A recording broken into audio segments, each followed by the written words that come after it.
All right, now joining us now is the Mayor of Carterton, but it's not in that guise that I need to talk to him this morning.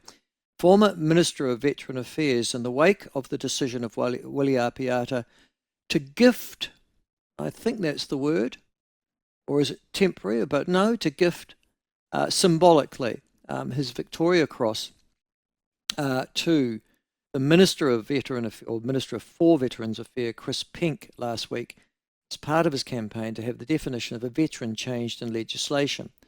He's got the backing of the Labour Party, well, whoop-de-doo, because why didn't you sort this problem out when you had 6 years to do so? He's got the backing of the RSA General Manager of Support Services, who said that Willie Apiata's gift was a symbolic gesture that goes to the heart of veteran concern. The nub of the issue is the definition of a veteran, which under the Veteran Support Act of 2014 is someone with qualifying operational service. I've looked it up this morning. Joining us to explain all this to us, and what the problem is, and why of this extreme act by Willie Apiata is the former Veterans Minister, Ron Mark. He joins us now. Ron, thanks so much for your time this afternoon. Much appreciated. Yeah, g'day, Michael. How are you? Luke? Thanks for asking me on. My head's in a bit of local government space right now. We've been going non-stop all morning. We won't be finished till 8:30 at night, the way things are. But yeah. Have you got a long-term plan, have you? No, we've done that. We're looking to annual plan, tidying up annual report. We've done that annual plan now, and we're still consulting on local water done well. Oh gosh, and, yes. Yeah, and it is what it is. But it's the government's decision. We just got to get on to it. But it's hard for small councils like you though too, with limited resources. I guess the question you've got to decide is: are you going to do it in conjunction with the other councils around you, Ron, or not? Yeah, we've put up the preferred option, which we will work. All three Wairarapa councils work together with Tararua Council, and that is we've put up. The obvious one model is the status quo with legislative changes and enhancements that come with the bill, and helpful and unhelpful. I guess you could look at it both ways.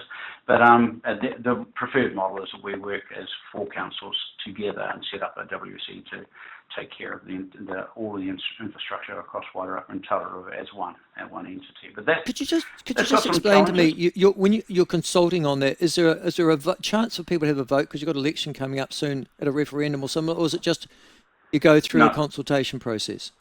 We go through the consultation, we take the hearings, we conduct the hearings, we listen to what people's views are, we put information out there, and all four of our councils have got to do it separately, such as the legislation, but then we all come back together.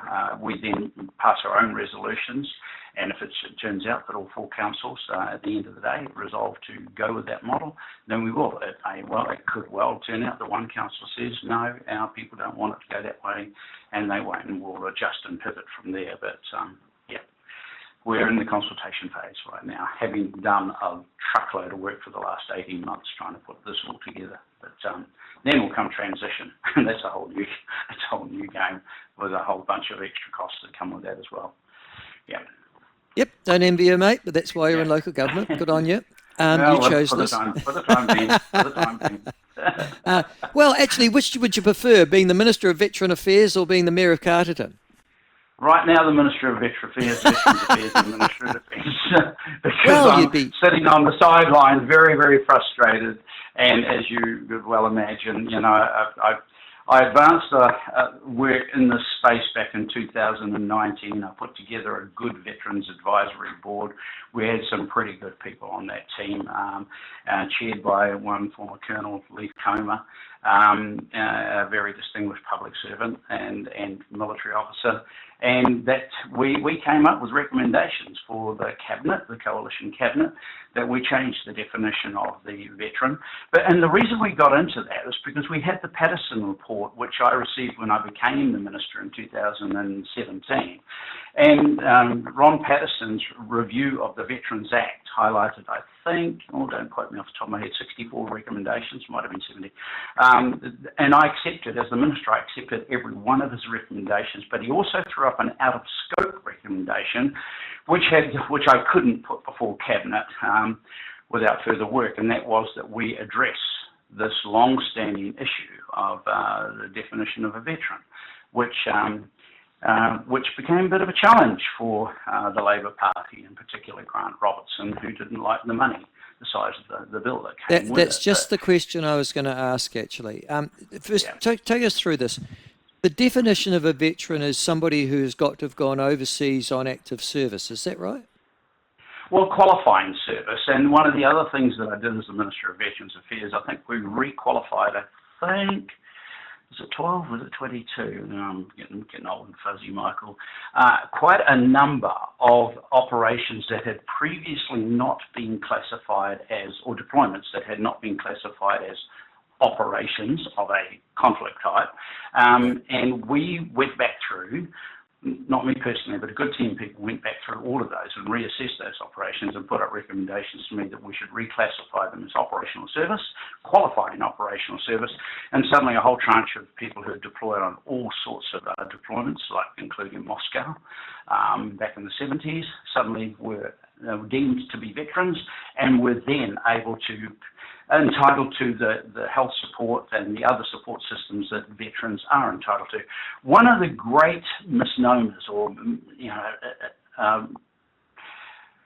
misconceptions that people had is, and it was clearly evident when I was talking to certain Labor ministers at the time, was that they all believe that veterans are dying out, and there are none. And I said, well, when did you first send when did you send the first team away to Afghanistan? And they sort of looked around and said, well, actually, it's been 20 years they've been in Afghanistan. So how many thousands of new veterans do you think there are? And what about East Timor? And what about the Solomons? And what about the MFO? It's been going 40 years at that stage. I think 42 years might have been. And it's still going today. So every time we send a new rotation, you've just created new veterans. And none of these, and in many cases, none of those people were being recognised, and so we reclassified some, and there were people who got the advantage of suddenly overnight benefiting from the legislation because they did qualify. But there's a whole raft of other people, and there's a fundamental question which Five Eyes nations, and in particular Britain and Australia, have addressed a long time ago, and successive New Zealand governments have just refused to. And it's all about money. Everyone values a veteran on Anzac Day. I don't want to talk to them after that. And I think what Willie's done is put a spotlight on the issue in a way that only Willie can. And he's done it in a very humble, generous, polite, caring way. But he's saying, this is a serious issue, and I want you to keep this Victoria Cross and think about it the whole of the time and just do the right thing. And I think, I spoke to Willie yesterday, and I had to say, once again, I'm full of admiration for the guy. Very humble, but a very poignant. So you had the opportunity as Minister of Veteran Affairs to solve or resolve this issue, and you're saying that around the cabinet table you were blocked by Grant Robertson, Treasury and others because the cost was considered to be excessive. Is that right? Yes. Not for me to decide, Michael, as you know. Put together a Veterans Advisory Board, give them a task, and we gave them terms of reference, and one of the things I said, I want you to look at this out-of-scope recommendation put up by Ron Patterson and come back and tell me if he's right and what we should do about it. Well, of course, I believed he was right, and that's why I gave him the job. And they came back, and their recommendation was that every person, if you take international examples, and you look at what people are required to do and the rights they give up, they lose as when they become a military person, we should do what other countries do. And from the moment a person's attested, and when they leave the force, they should be considered to be a veteran. That's it. They should be a veteran.